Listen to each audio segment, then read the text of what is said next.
Howdy, folks. How you doing out there in Smoke Land? Today is Wednesday, September 23rd, 2020. This is about the 11th or 12th lecture, and we've just been open a month, so there's more fun to come. Today we're going to be talking about a defining event in American history. Hang on a second. I gotta open my water. A defining event in American history. We've come out of the Depression. We've come out of Prohibition. And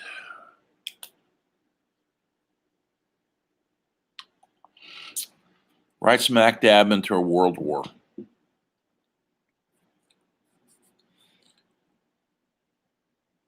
December 7th, 1941. Japanese attacked Pearl Harbor. And that was game on. And we went.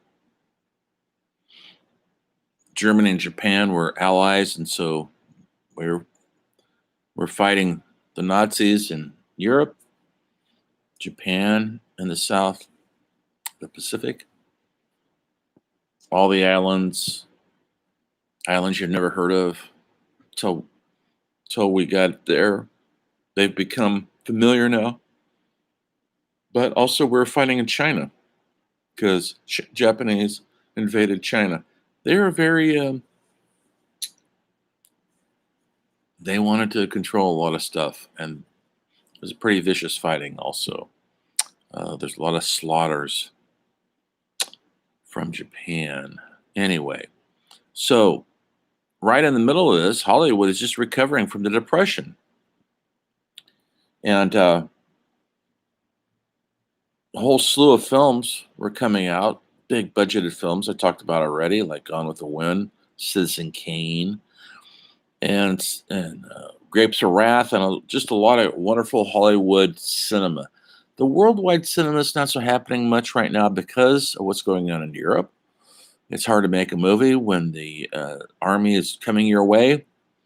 And so a lot of the countries that were making films, Italy and Japan and Great Britain, kind of came to a standstill. Britain kept grinding out films, when they could, but they were being bombed nightly.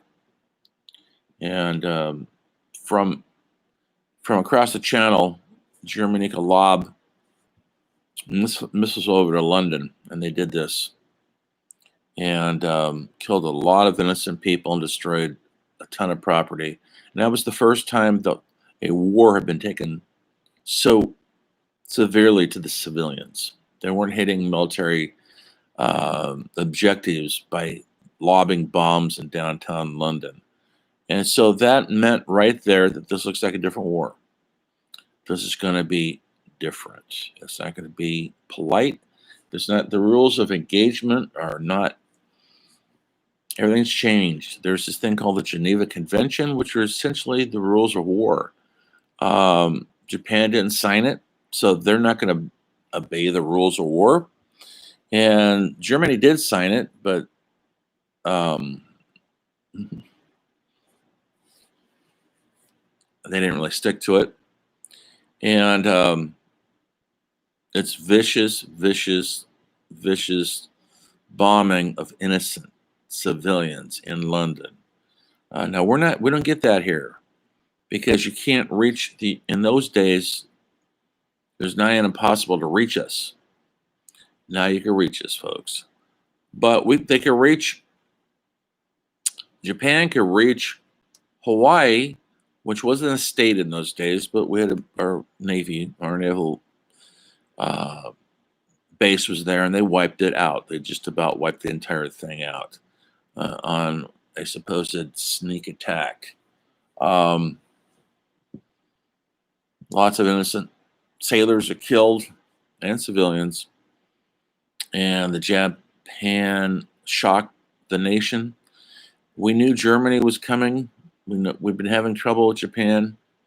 We didn't know they would do this. We got tricked. And the American people had been sick and tired of war in World War One, and so FDR's hands were tied in Congress to declare war on Germany. Even though he was rolling over countries, he was taking over countries quickly with what is known as the Blitzkrieg. Fast and furious, lots of troops coming in with mechanized vehicles. No more are we drawing horse and carriage. We're hauling things on modernized vehicles, trucks, tanks, planes, and Germany came at Europe fast. And they rolled over a lot of countries that didn't have much of a bunch of standing armies. And so it wasn't so easy to roll over on Britain. They were going to fight to the bitter end. They had Winston Churchill, who was their prime minister, and he was a real tenacious person. And he said, we aren't going to give up no matter how bad it gets. And they wanted help from the U.S. And FDR wanted to send help, but the American people had voted in Congress, the Senate, and they said, we don't want war until Japanese gave us no choice.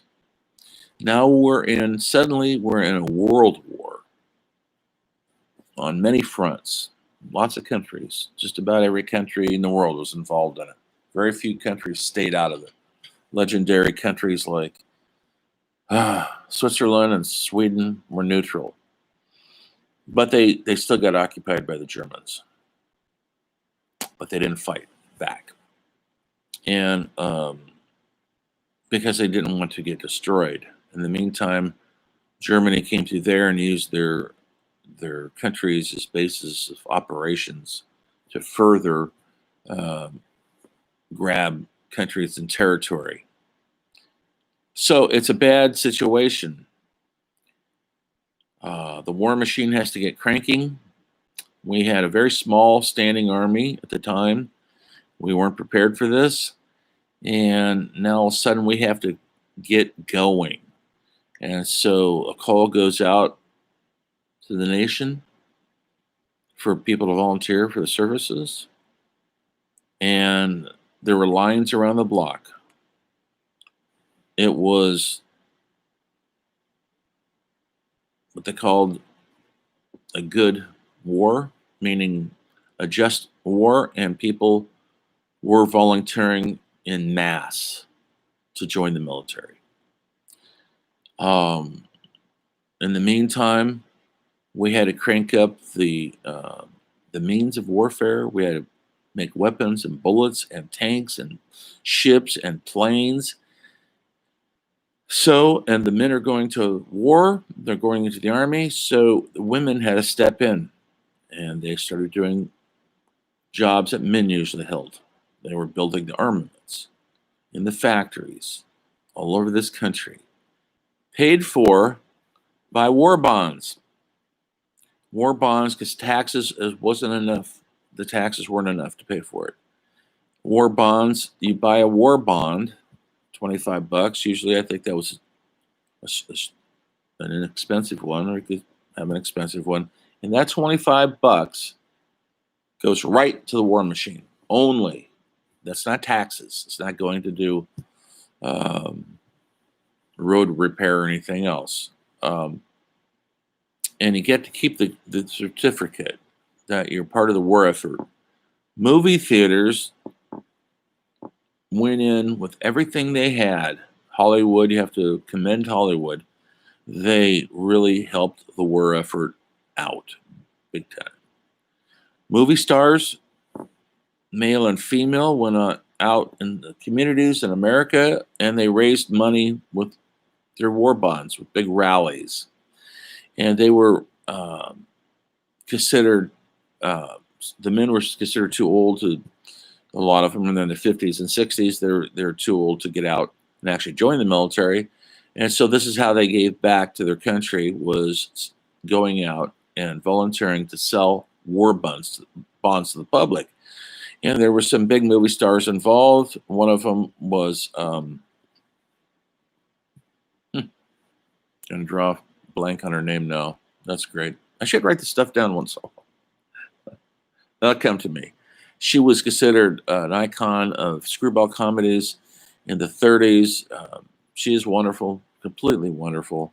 She was in one of my favorite screwball comedies called My Man Gottfried. And she was married to Cary Grant at the time, if you know who that is. I'm sorry, Clark Gable. Sorry, had that one wrong. And so she was raising war bonds right in California. And when she raised a bunch of war bonds, this one rally, and when her plane took off, it hit a mountain. She was killed. Everybody was killed in the plane down in Death Valley, somewhere down there in Southern California. And that was just a shock to the nation. That this vibrant woman, I think she was 36 years old, 37 years old, who was this great movie star who was out there doing her part for the war, was killed. Other Hollywood actors started quitting their careers, and they would join the military. After Carol Lombard was her name. She was really incredible. After that, Clark Gable was so heartbroken, he quit Hollywood, and he joined the military as a gunner, I believe, in big bombers in the Pacific. He flew many missions. A lot of Hollywood movie stars put their careers on hold. This is very rare, to walk away from lots of money and fame and celebrity, because that's how important the war was. There's a documentary I'll post it. You guys, I think I should post it so you can watch it. I will post it. Look for it. It'll be on our canvas. It's called Hollywood Goes to War. It's on YouTube. And it shows you the stars and celebrities who were joining the military and giving up their careers and to become regular infantrymen.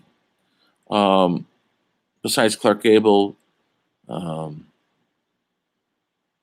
James Stewart was another one. He became a colonel and a flyer. Leslie Howard, who was a British actor who was very, very popular at the time. He had starred in Gone with the Wind along Clark Gable. He plays Ashley Wilkes. He joined up, and he was in the RAF fighter division, and he was killed during the war fighting against Hitler. He gave up everything, not just his life, but an incredible career. And so it was a different world in those days. And if you think about it now, the wars have been dragging on for a long time in the Mideast. How many celebrities do you know, or Hollywood people, have joined the military? Keep thinking. Because so far it's zero. Some people did put their careers on hold. One of them was Tillman. He was a football player. He just signed a contract for $3 million a year. And when 9/11 hit, the towers went down in 2001. He put his career on hold, his $1 million contract on hold, and he joined up.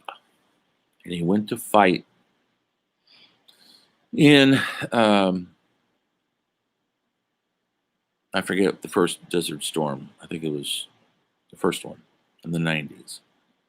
No, this would be 2000s, after 2001. The first Desert Storm was in the 90s. This would be the second Desert Storm, obviously.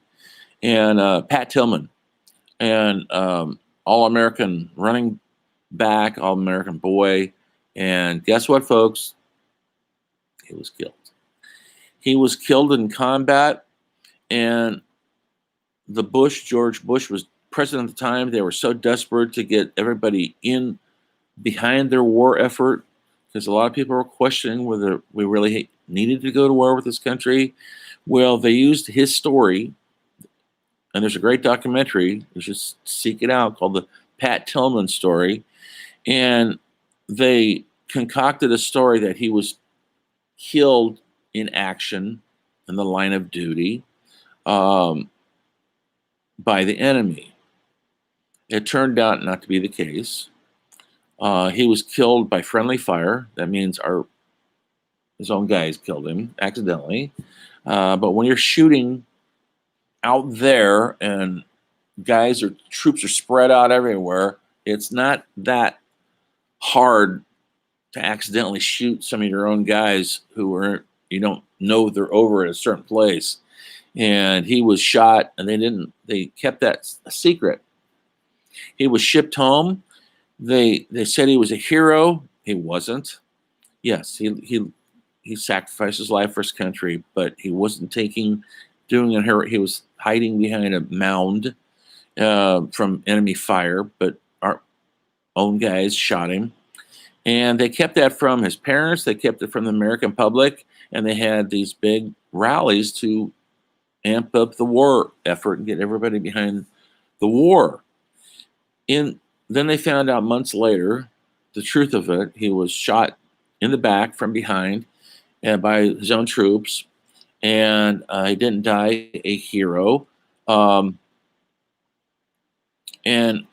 his parents were very, very upset because Washington, D.C. said, your son died this certain way. They believed him. They believed Washington. But then when they found out the truth, they returned all his medals. They returned his citations. They said, we feel we've been used for propaganda, and we don't appreciate using our dead son on this war that really hasn't been justified. The weapons of mass destruction were never found, folks. But we're still over there bogged down. Not so bad as it used to be. Anyway, but we're really bogged down in Afghanistan, which is another country over, but that's another story. And so propaganda became the calling card of Hollywood.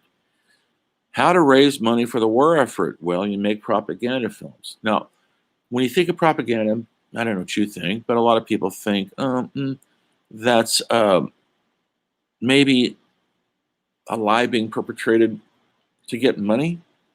That's what they did when Russia went from the Tsar to communism.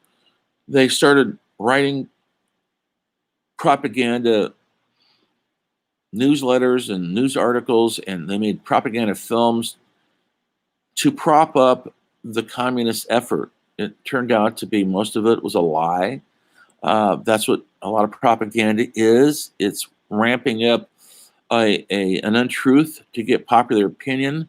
They did it in Germany. There's a great filmmaker named Lena, forgot her name, Lena Riefenstahl. She made German propaganda films, one of the greatest ever. It was called Triumph of the Will. And if you watch that and see it, you can watch it. It looks like the Nazis are the greatest things since sliced bread. Now, Lena, who loved making films like nobody else, she was passionate about it. She said she was not told what to film or how to film it, but we found out later that's not true. And after the war, she was tried on war crimes, but not found guilty. And she said she wasn't a Nazi. We found out that's not true. There's many, many photos of her partying and having a good time with Hitler and his guys. So she was right in the middle of it, but she was driven to make films. And she made a couple of the greatest documentaries in history of documentaries. She invented new camera techniques. Her first documentary that put her on the map was called Olympiad, the 1936 German Olympics. And before the war happened, and they're the Aryan race, they're the perfect human species, and they were supposedly going to win every gold medal. Well, folks, they didn't. And you know who won a lot of gold medals? Something that they considered a weak subspecies: African Americans. Jesse Owens, the famous runner, won all the big races. Hitler was in the audience. You can see it in the documentary, and he's not happy that this black man, the subhuman from the United States, was winning everything. His perfect Aryan white race was not so perfect after all. If this lowly African American could beat them so easily, and he did, folks. But she made this incredible documentary called Olympiad, about those Olympics, as a propaganda tool to make the Nazi culture look awesome. Well, it backfired big time because it looked like they were brutes and monsters and racists. They hated Jews and the whole bit. So later on, Lena lived a long life. If we're in class right now, I'd show you some clips from her documentary. We're not. I might make you look at some of that stuff anyway when I find it on YouTube. And she had a long life. She lived really until the last 10 years, it seems like. I'm not sure. I can't remember. And she was way into her 90s, and she was still making films. She was making films. She became obsessed with the oceans and saving the oceans. And like at 85 years old, she learned how to scuba dive. Oh, she was a force of will, folks. And she was down there with a camera crew in the water shooting scenes from underwater, wildlife, sea life. And as passionate about films as well as she was when she was 20. She denied ever being a Nazi. Technically, maybe she wasn't a part of the party, but she sure partied with them. She was sure chummy, and they gave her lots of money to make her films. So she was in cahoots with them, folks. In fact, she made a film. They found out later, during the war, she made a film, and they didn't have enough extras to be in the film. You know what that is, the people in the background. And so, get this, folks, they went to a concentration camp, got some Jews out of the camps, dressed them up like extras, and they put them in the movie for no wages, of course. That is, they almost considered it a war crime. She said she wasn't aware of it at the time. She had a lot of excuses.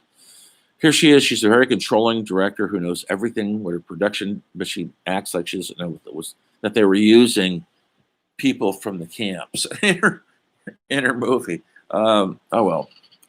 So that's Lena's story.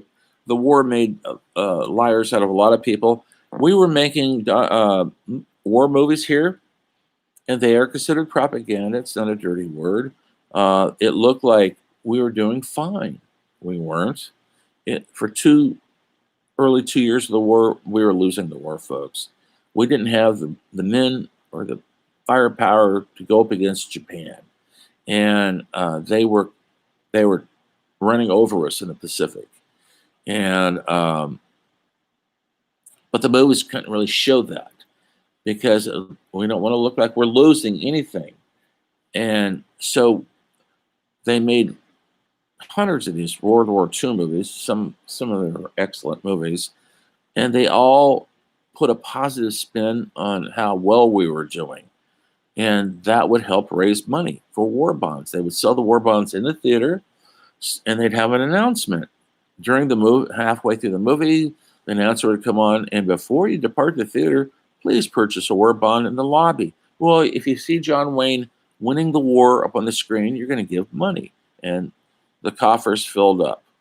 And they made a lot of incredible war movies, not so truthful, but that's all right. It's entertainment, and we needed the money, and people like John Wayne did their part.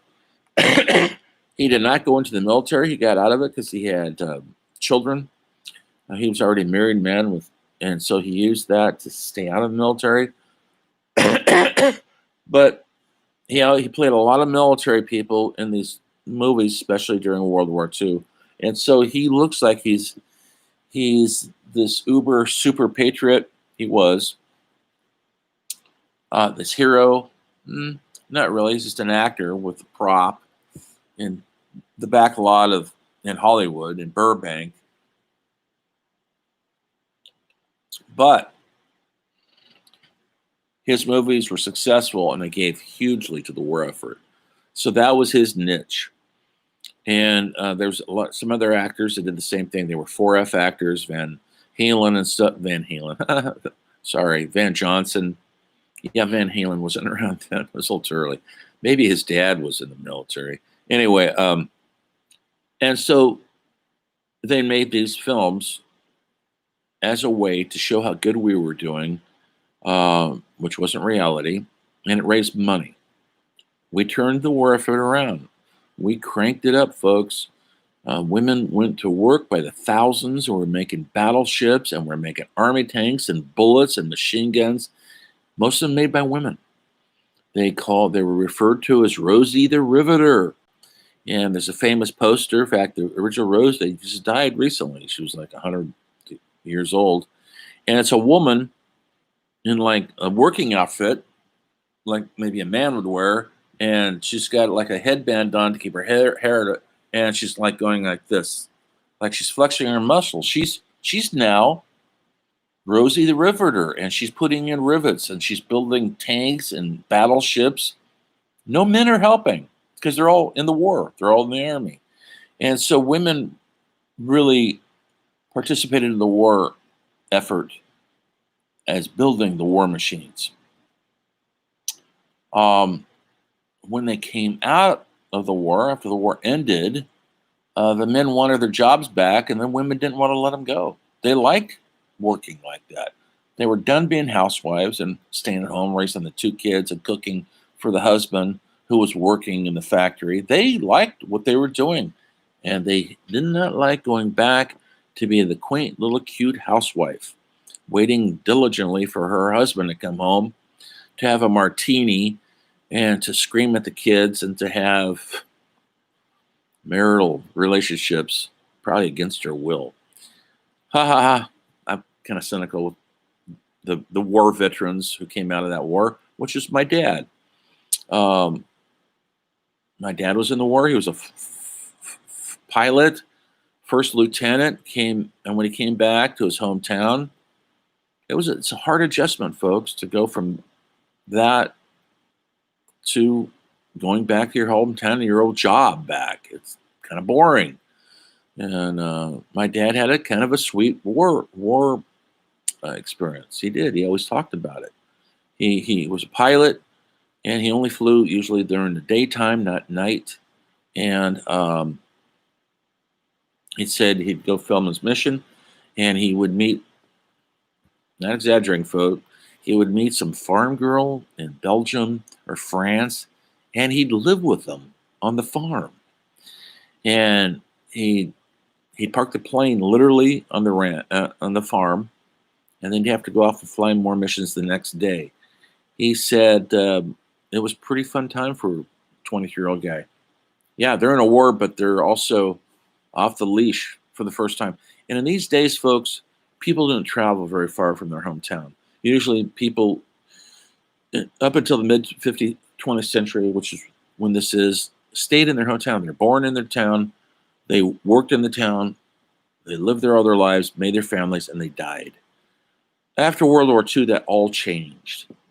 And we'll talk about that later, post-war years. That's not what I'm going to talk about today. So look at some films, World War II. When you next time you look at them, this is what's going on.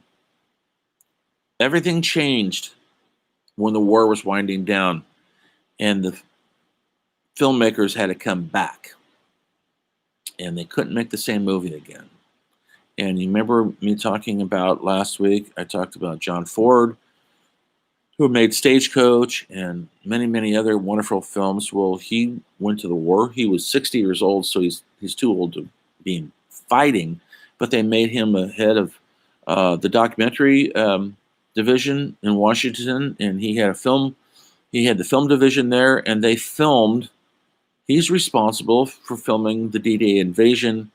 Everything he made lots of specific warfare films. We'll talk about him a little bit later in more detail when I talk about the post-war, which will be in the next lecture. And he was a changed man, and he was wounded in combat. He was filming the Battle of Midway, which took place in the Pacific, and he and his film crew were on this one battleship, and the ships were being bombarded with what they called kamikaze pilots from Japan. Japan knew they were losing the war. They couldn't go up against the big war machine like they thought they could in the early days, and so they took to crashing their airplanes into the ships. And they were called kamikazes, and they had kamikaze pilots who volunteered to do it. It was a quick death, folks. If the plane made it to the ship without getting shot down first. And so he was hit by shrapnel when one of the planes did hit the ship. Shrapnel goes, and he was hit. He got a couple Purple Hearts, and he always held that over John Wayne. They made a lot of great movies together, and he always kind of looked down at John Wayne for not joining up. And he'd always go, "Where's your Purple Heart, John Wayne, you silly actor?" I'm not kidding. Anyway, good stories. World War II, it defined who we are as a nation. Maybe it still is defining us in a lot of ways. A lot of books came out of that area. The Greatest Generation, which would be my parents' generation, they lived through the Depression and the war. And they didn't bitch about it, and they built the country. you know, and now we can't even go to Starbucks and get a latte without bitching about they put in the wrong ingredients. So we're definitely a spoiled nation now, and I'm probably just as spoiled as everybody else. Anyway, that's my thing on World War II. I'll be talking more about it later. Looking for some documentaries. I'll post the stuff on some of these war documentaries you should take a look at. One of them is The Five Came Back. I want to talk about that in detail. It's an important film. Steve Spielberg, Tom Hanks put together about 5 directors who gave up their Hollywood career to go to war. 5 who came back. It was a 4 or 5 part documentary. I don't know if I can find it. If I do, you guys will learn a lot if you watch it. So I'm not going to sign another paper because your other papers are due today. Hope you didn't have too much trouble finding the Citizen Kane. I had a couple emails. I know it's due tonight. We're down to the wire. Hope you got the movie, got it seen somehow. Sorry you had to pay for it. Next time, if you have any issues of paying for a movie that you don't have the money, or you don't think it's fair, please contact me and I'll arrange another paper for you to write. Somebody did that, and I said, write a research paper about Orson Welles that you could do research online. So there's always alternative ways. I don't want you guys to spend any more money than you have already. You have to, okay? But $2.99 for a movie is not too bad. We're not driving to Shasta College, so we're saving in gas money. Wear and tear in our cars. I drive a Prius, and I drive it like 10 miles a week because I don't commute to the college every day. I usually go out there 5 days a week. Not anymore. So I'm saving on wear and tear and car gas money. Anyway, I hope you guys are staying safe. Hope you're praying for the smoke to clear out of here because I, for one, am done with it. And I want to move on with things. Don't be stupid. The pandemic's still going on. Be safe out there. Yes, the COVID can hit any age, not just old creeps like me, but lots of young people. A student at UPrep, 13 years old, got it this week, and they closed down UPrep. So nobody is immune from it. Other than that, happy note, keep watching movies, keep writing your great essays. I'm still working on your second essay, I think. I can't remember the name of it. It happened one night, and Public Enemy. I'm working my way through it. All right, students, adios. See you next time. Bye.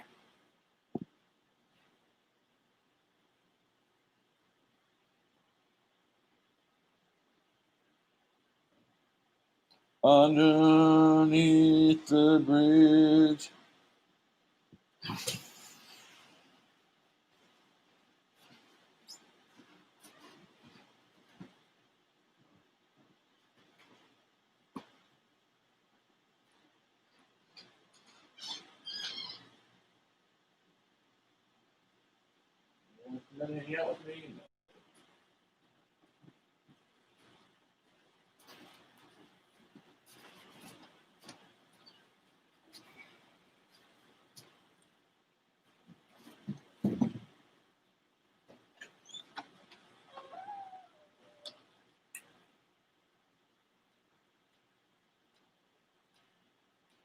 Baby.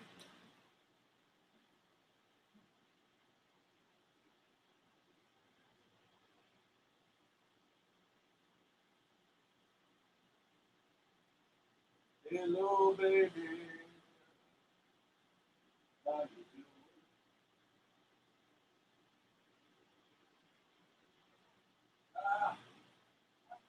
Out of there.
I'm not going back there, so just get over it.